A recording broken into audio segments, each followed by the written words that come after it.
months, it's going to be my birthday, and I thought it'd be fun to do a little challenge in the 8 weeks leading up to my birthday. And I've named this challenge Atomic Glow Up. It's going to be an 8-week wellness challenge, and each week I'm going to add a new habit in. Start with just one on week 1, then there will be 2 habits that I'll be doing on week 2, 3 on week 3, and so on and so forth.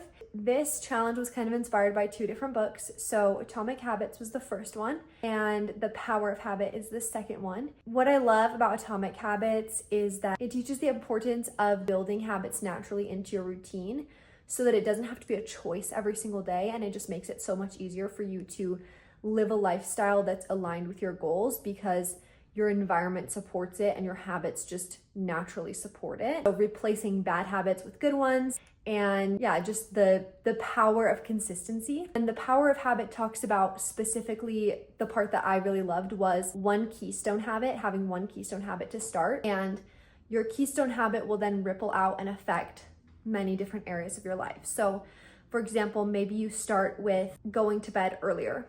And then going to bed earlier allows you to wake up earlier, which then allows you to go to the gym in the morning, which then allows you to have time still to make a healthy breakfast before you go to work. And then you start your day feeling more productive because you've done a workout, or studying goes better, or your work goes better, kind of like all rippling out from that one thing that you changed, which was going to bed earlier. So thanks to the inspiration from those 2 books, I'm going to be structuring my challenge by starting with one habit that I think will then make it easier for me to do all of the others, and just continue to add one new habit each week rather than trying to do everything all at once. So today we're starting with a big one for me, which is I am totally guilty of laying in bed and scrolling on my phone at night, and it usually makes me go to bed like 30 minutes to 45 minutes past the time that I was hoping to go to bed. And so my new rule is that I'm not going to be scrolling in bed anymore, and I'm going to replace that with journaling,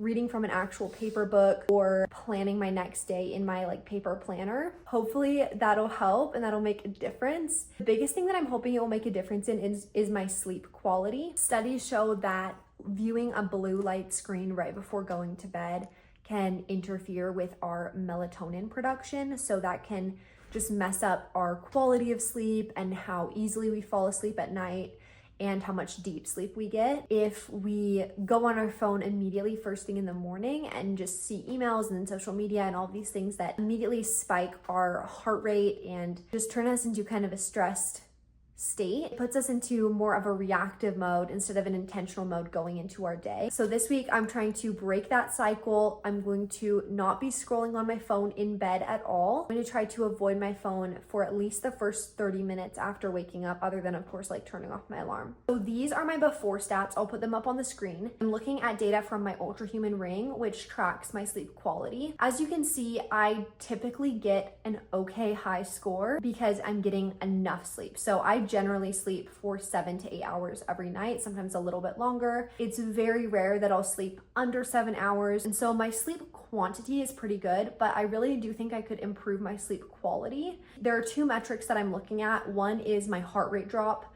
which it consistently shows that my heart rate drop is late in the night, meaning my heart is still at a higher level of beating, like it hasn't fully relaxed until later in the night.